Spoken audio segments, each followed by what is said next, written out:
Olá, pessoal, tudo bem com vocês? Hoje, então, vamos dar início à nossa aula de número 5 da disciplina de Parasitologia e Microbiologia. Pessoal, antes de começar essa aula, só queria perguntar para vocês, algo que eu me dei conta agora, se vocês acham que o áudio das aulas está bom, porque às vezes eu ouço de novo as aulas e daí eu tenho a impressão que fica um pouco baixo. Então, se vocês puderem me dar esse feedback, né, me dizer se vocês conseguem escutar bem, né, o áudio das aulas, e eu agradeço, tá? Bom, pessoal, então hoje, a nossa aula, o nosso assunto da aula de hoje são os eumintos, né? Como a gente viu na aula passada, a parasitologia, ela tem várias divisões, né? Tem várias classificações de parasitas, tá? E hoje a gente vai, então, estudar toda a classificação dos eumintos, que são os vermes, tá, pessoal? Bom, então, para a gente relembrar, né, na aula passada, a gente viu, primeiramente, o que é a parasitologia, né? Então, é o estudo dos parasitas, né? Depois, nós vimos também o conceito de parasitismo. Nós vimos, então, alguns conceitos básicos para entender, né, a disciplina, que são o hospedeiro, o vetor, o parasita, o habitat dos parasitas, né, o ciclo biológico, que pode ser monoxênico e heteroxênico, né, então, só para relembrar, no ciclo monoxênico, toda a vida do parasita ela vai acontecer dentro de um único hospedeiro, né? Já no ciclo heteroxênico, a gente vai ter um hospedeiro intermediário e um hospedeiro definitivo. Então, isso vai ser bem importante para vocês entenderem a aula de hoje, tá?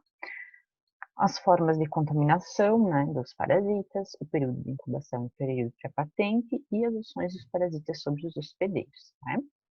Então, isso foi o que a gente viu na aula passada, tá? E hoje, então, como eu falei, a gente vai estudar toda a classificação dos eumintos, tá? Depois da última aula, que é a próxima, a gente vai ver os protozoários, os artrópodes e os molúsculos, tá?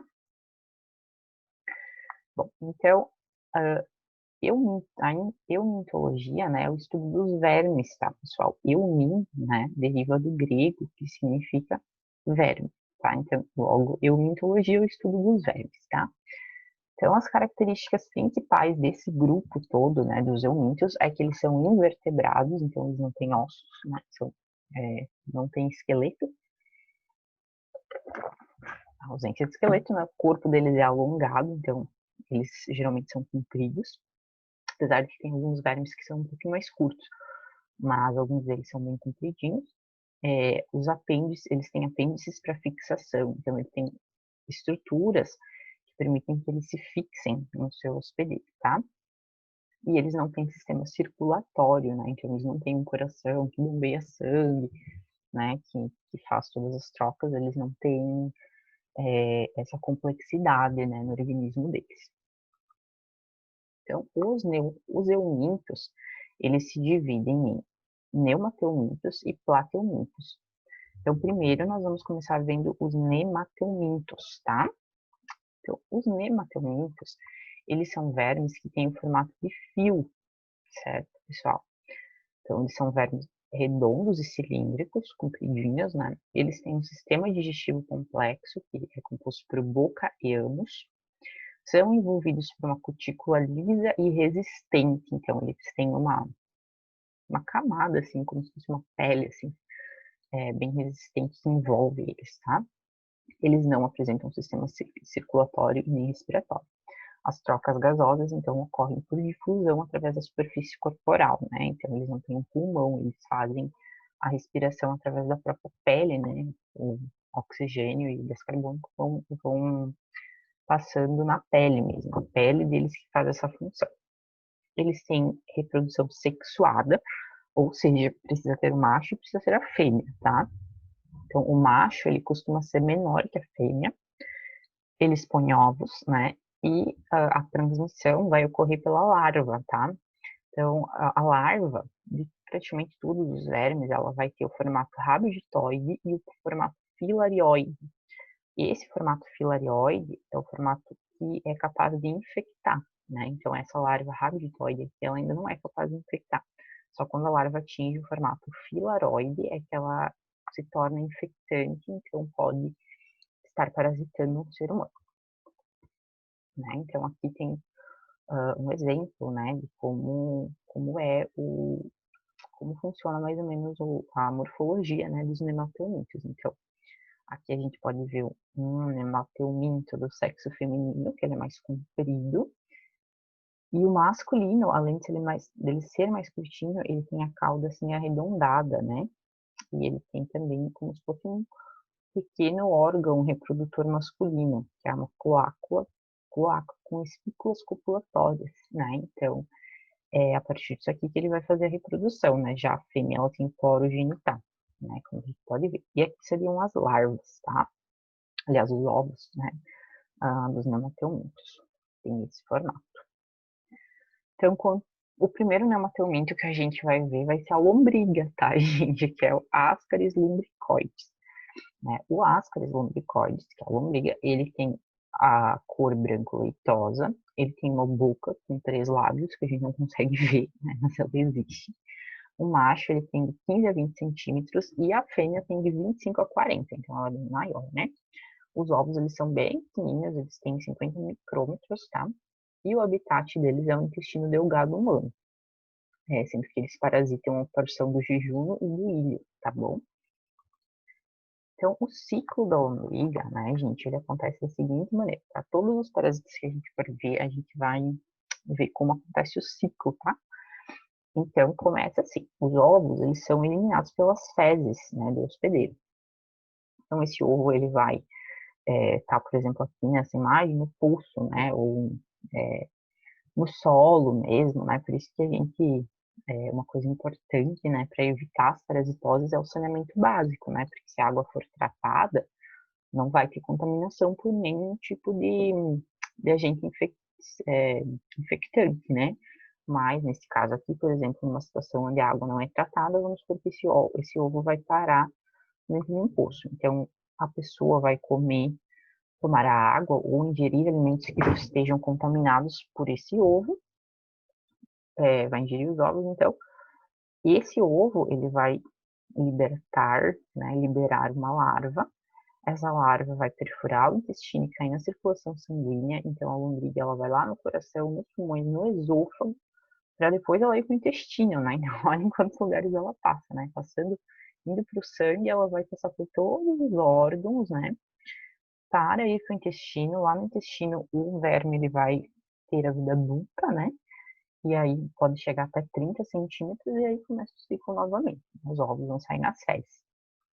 Por conta da lombriga, ela passar pelo coração, pelo pulmão, pelo esôfago, é comum as pessoas que estão sendo parasitadas por lombrigas, elas terem tosse, tá, gente? Porque justamente por isso, né? Porque nessa passagem do pulmão para o esôfago aqui, né? Gera tosse, tá? Então, da larva, né?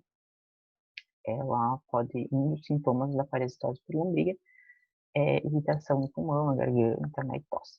Então, a transmissão, ela acontece pela ingestão de ovos contendo a laiva filarioide, que é infectante, e o ciclo da lombriga é conhecido como ciclo de Loss, e ele é um ciclo monoxênico, né? Ela não precisa de um hospedeiro intermediário, todo o ciclo dela acontece no seu hospedeiro definitivo, que é o ser humano, né? Então, gente, quando eu fui pesquisar essa imagem, eu cometi o erro de procurar no Google o seguinte termo, né? Obstrução intestinal por lombriga. Não procurem isso, porque é bem nojento, tá? Então eu coloquei um desenho aqui, né? Mas as imagens de intestinos reais são bem nojentas. Então, não recomendo pesquisarem, né? Se vocês quiserem ver, escrevam lá, né? Obstrução intestinal por lombriga. Então, olha só, que a gente pode ver que um dos principais sintomas, né? Um dos principais problemas da lombriga é que ela pode destruir o intestino. Então, muitas vezes é necessário fazer cirurgia para retirar, né? Em casos onde a pessoa tem uma parasitose muito avançada, porque ela causa os vermes, eles vão ficando tão grandes e se enrolando que não passa mais nada no intestino da pessoa. Então, né, tranca tudo. Então, outros problemas que podem estar associados à parasitose por lombrigas, né?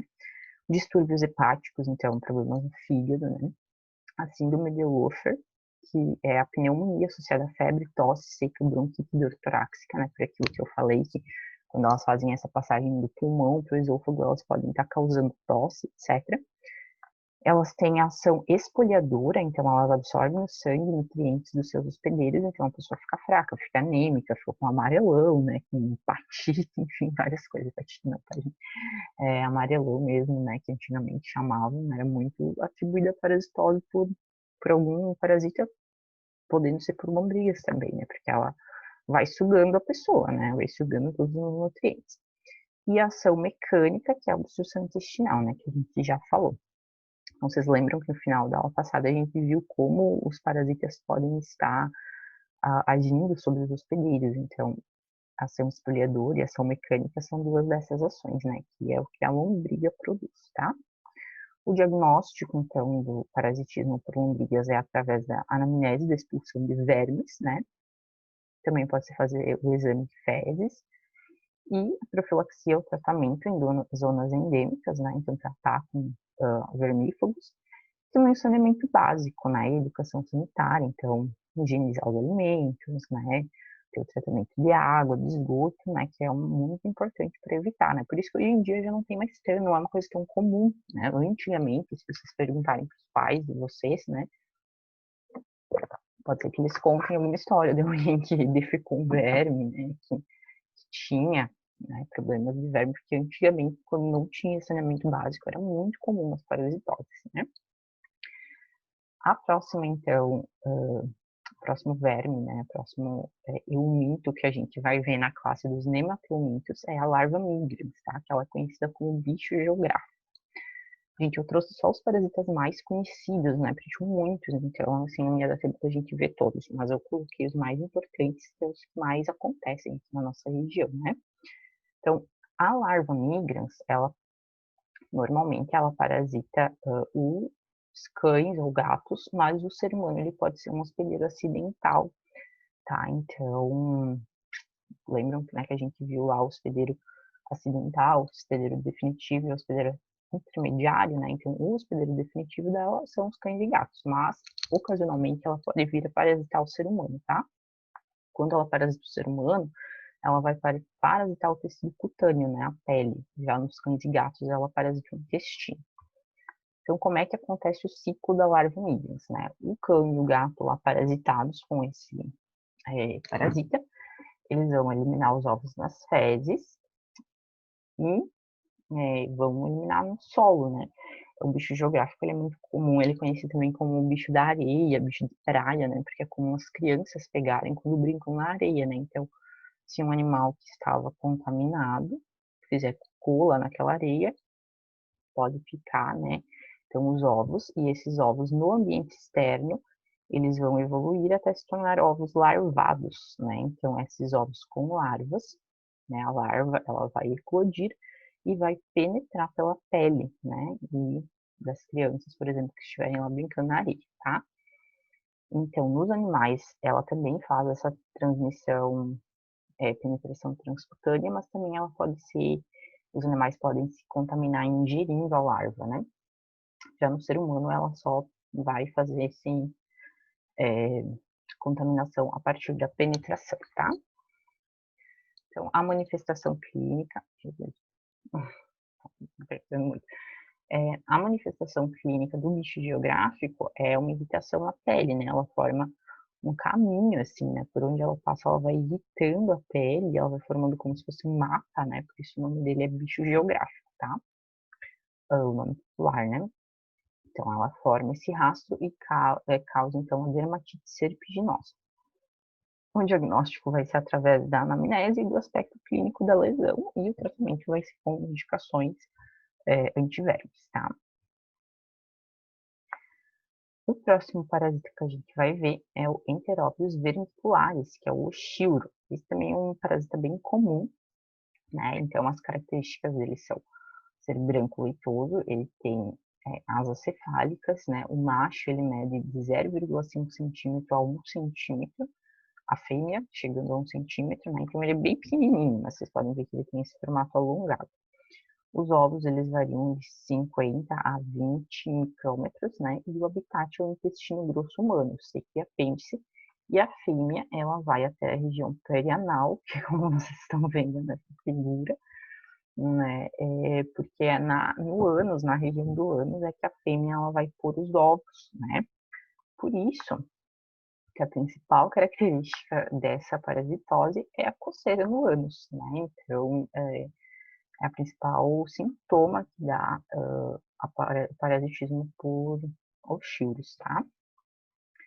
Então, como é que funciona, né, o ciclo do Oshildes? Então, vai ocorrer a ingestão de ovos com o embrião pela pessoa, né? Daí lá no intestino vão eclodir as larvas. Lá dentro, então, do intestino, elas vão se tornar adultas, né? E também, então, as larvas que estiverem grávidas, elas vão migrar para a região perianal à noite para botar ovos. Então, a pessoa que ela está tendo uma parasitose por enteróbios brinculares, ela vai ter muita coceira anal, principalmente à noite, né? Insuportável, uma coceira assim insuportável, porque as fêmeas elas vão todas para aquela região para apunhar os ovos, tá? Depois os ovos eles vão ficar nas pregas do ânus, né? E as larvas elas vão ficar maturando. As larvas elas vão maturar entre 4 a 6 horas, tá? Depois disso a pessoa vai ingerir, defecar, né? As fezes vão ficar nos ovos, ou às vezes a pessoa pode, por exemplo, pôr a mão, né, para se coçar e levar na boca e se recontaminar, né? Pode acontecer das duas formas. Mas também pode ser por comer algo contaminado, né? Como lá no caso da lombriga que a gente viu. Então, os principais sintomas são a coceira, né, no ânus, a enterite catarral, né, que é uma infecção intestinal, apendicite também pode dar, nervosismo, insônia, né, porque a pessoa não consegue dormir porque tem muita coceira anal, vaginite, então, que é a infecção da vagina mesmo, né, porque às vezes também elas podem passar para frente, né, no caso de crianças, por exemplo, se for fazer a limpeza anal de baixo para cima, inclusive os vermes podem até estar entrando, né, no canal vaginal. Granuloma no fígado, rim e próstata, tá? Então, o diagnóstico também, o principal sintoma, então, é o prurido anal noturno e a saída dos vermes nas fezes, tá? Para prevenção, então, se sugerem, né, os banhos diários, troca de roupa de baixo, roupa de cama, toalhas e fervura, evitar excesso de pessoas em ambientes fechados, remover o pó por meio do aspirador e medidas de educação sanitária em geral, né? Mas é claro que, como eu falei, né, o principal tratamento profilaxia para esses parasitismos é o saneamento básico, né, o tratamento da água e do esgoto, tá? O próximo parasita, então, que a gente vai ver é o Buchereria Bancroft, tá? Que é uma parasitose, Bancroft, né? Bancroft. Essa parasitose, então, ela causa uma doença chamada elefantíase, que a gente vai ver daqui a pouco, tá? Então, a morfologia, quanto à morfologia desse parasita, ele tem, quando adulto, uma cor branco leitosa, ele tem o formato de microfilária e o larvo infectante, então, além do adulto, a gente vai encontrar ele nessas duas formas, tá? Que são bem pequenininhas. A larva tem de 1,5 a 2 micrômetros, né? A microfilária de 300 micrômetros, mais ou menos. Os vermes adultos, eles parasitam vasos e gânglios linfáticos, as microfilárias ficam na circulação sanguínea e as larvas no mosquito vetor, tá? Então, aqui a gente pode ver os vermes adultos, eles são bem fininhos, né? E como a gente pode ver novamente, a fêmea ela é maior que o macho, tá? Então, o ciclo evolutivo da Fischerella, ele é heteroxênico, então ela tem 2 hospedeiros. O hospedeiro intermediário é o mosquito e o hospedeiro definitivo é o homem, tá? Então, aqui, no caso, o mosquito, ele vai picar e liberar a forma juvenil da larva, né?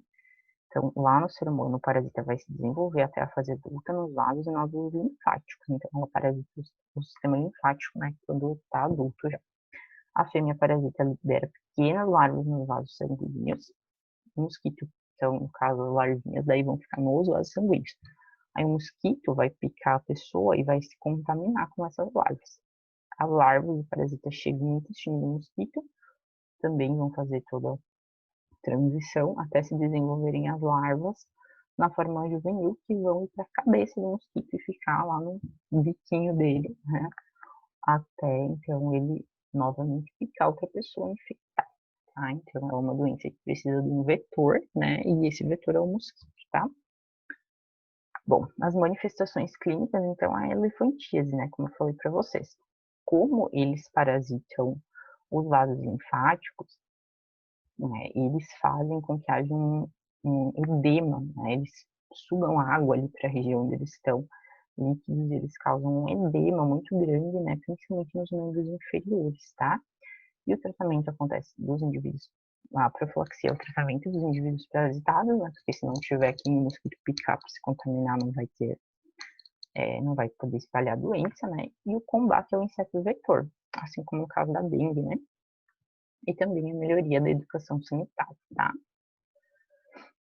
Agora, então, a gente vai ver a outra classificação, né, dos eumintos, que são os plateumintos. E vamos começar pelos cestódios, tá, gente? Os plateumintos, eles têm, então, duas classificações, tá? Então, os plateumintos são vermes achatados, né, com o corpo revestido por uma cutícula, e eles têm ausência também de sistemas circulatórios e possuem um poro excretor. Até a gente pode ver alguns exemplos de plateumintos, né? Então, diferente dos nemateumintos, que eram compridos e redondinhos, os plateumintos, eles também são compridos, mas eles são achatados, tá? Então, os cestódios, eles são vermes em forma de fita, tá? E eles são endoparasitas, então eles parasitam dentro do organismo humano. Eles têm o corpo alongado, eles não têm sistema digestivo e eles têm três regiões distintas, que são os cólex, o colo ou pescoço e os estróbilos, tá? Então, aqui a gente pode ver uma tênia, né? A tênia, ela é a principal representante da classe dos cestódios, tá? Já vamos falar mais sobre elas, mas aqui para a gente ver a divisão. Então, aqui fica o escólex, né? Que é a cabeça, o colo e os estróbilos, onde ficam as proglótides, tá? Que nós já vamos ver também aqui. Então, a tênia, né? Que é a principal representante dos cestódios, tem duas espécies principais, que é a Tênia solium e a Tênia saginata, né? A Tênia solium, ela parasita o porco, né? Essa aqui é a cabecinha dela. E a Tênia saginata, ela parasita o boi. A tênia, gente, ela é a famosa solitária, né? Quem nunca ouviu falar na solitária, tá? Então, antigamente também era muito mais comum, né, esse tipo de parasitose, hoje em dia não mais, nós vamos ver os motivos pelos quais não é mais tão comum, mas ela não é tão desconhecida assim, né? Então, no escólex, que é o corpo da tênia, segue uma zona de crescimento onde tem as proglótides, tá? O que é a proglótide? São estruturas que possuem sistemas reprodutores femininos e masculinos, ou seja, elas são hermafroditas, tá? Então, as tênias, elas têm os dois órgãos sexuais e elas se reproduzem sozinhas, né? Então, elas mesmas fazem o processo reprodutivo e após a fecundação, as proglótides cheias se desprendem e são eliminadas com as fezes, né? Então, as proglótides, elas têm três estágios, tem as jovens, as maduras e as grávidas, né? Então, a tênia, ela vai se engravidando ela mesma, né? E vai aumentando, então, essa fita, né, que ela tem aqui, ela vai aumentando conforme ela vai se reproduzindo. E essas proglótides também, elas vão se soltando, como tá aqui, e dentro dessas proglótides tem os ovinhos da tênia, né? Os filhotinhos dela. Então, aqui também a gente pode observar, né?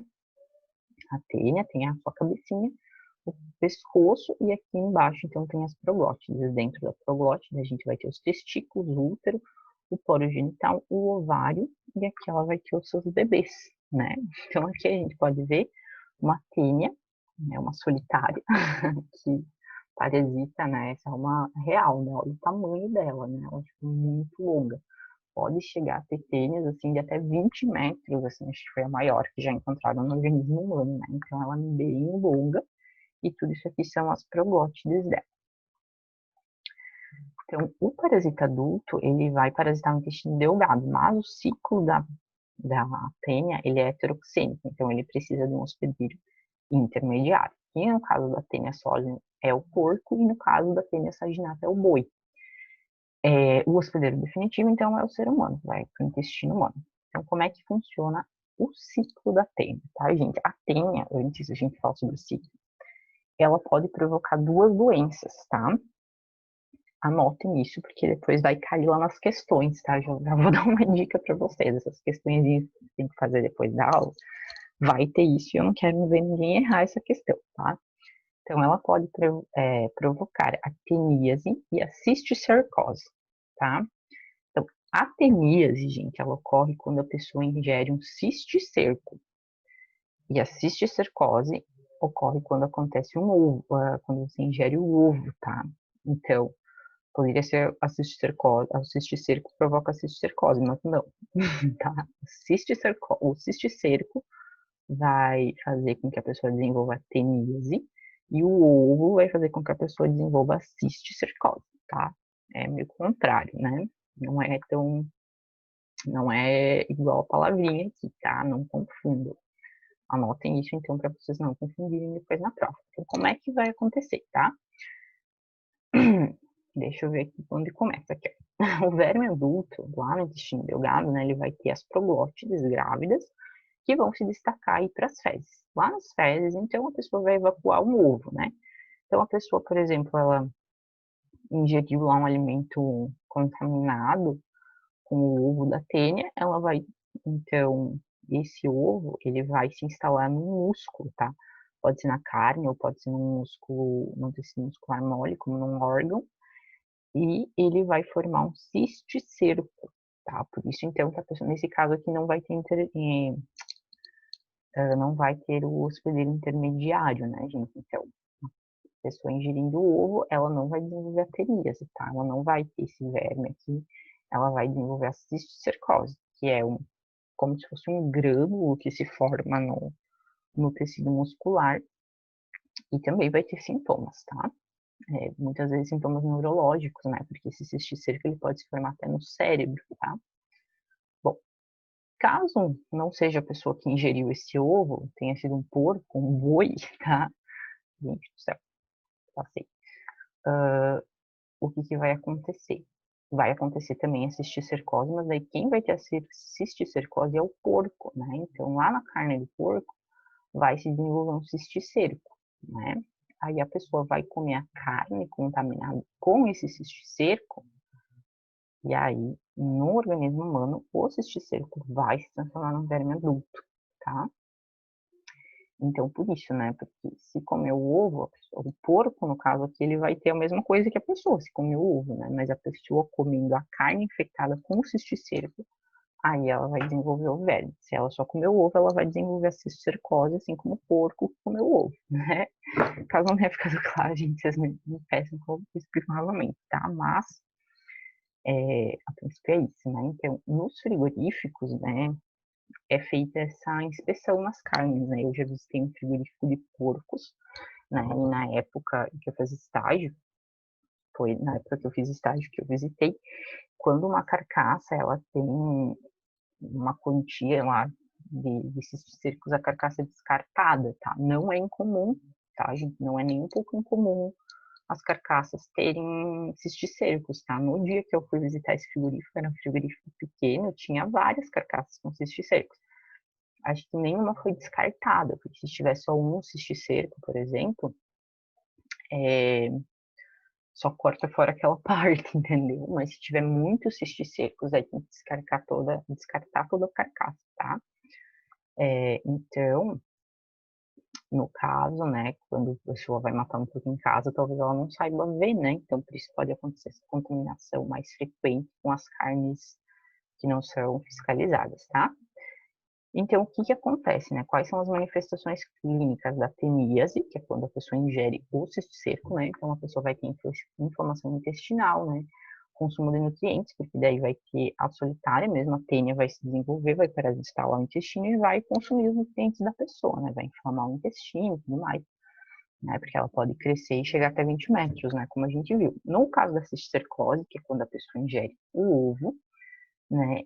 Vai ter, então, problemas musculares, né? Pode ter muita dor, pode ter problemas neurológicos também, pode ter problemas oculares, problemas mamários, cardíacos e cutâneos, tá? Aqui tem algumas imagens de como é que fica o cisticérculo. Aqui, ó, tem uma imagem até no cérebro humano, né? Ó.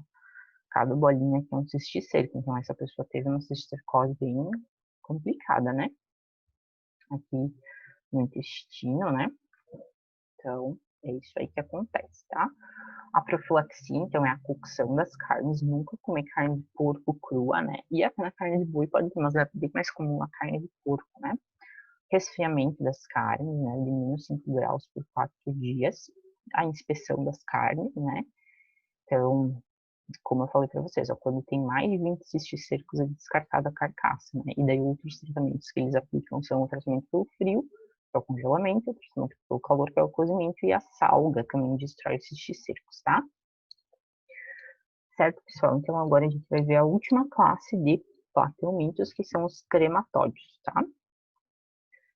Os traumatóides principais que eu separei para vocês são o Schistosoma mansoni, que causa esquistossomose, e a facíola hepática, tá? O Schistosoma mansoni, ele é um parasita que tem sexos separados, então o macho é menor que a fêmea.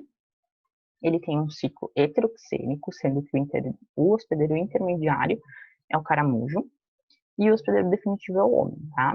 A esquistossomose atinge o intestino e o fígado principalmente, né? Essa doença é causada pelo Schistosoma mansoni. Então, como é que é o ciclo do Schistosoma mansoni?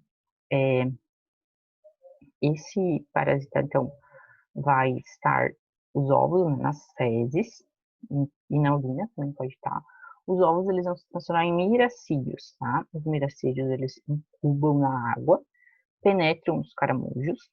Nos caramujos, eles vão desenvolver esporos, cistos, que vão dar origem às cercárias, tá? As cercárias, elas vão ser liberadas na água, penetrar a pele do hospedeiro, então, que é o ser humano, né? Então, durante a penetração, as cercárias, elas tornam-se esquistossomos e são transportadas para o fígado para amadurecer. Então, elas ficam lá no fígado e depois ela vai, então, ir para a bexiga ou para o intestino, onde ela vai ser,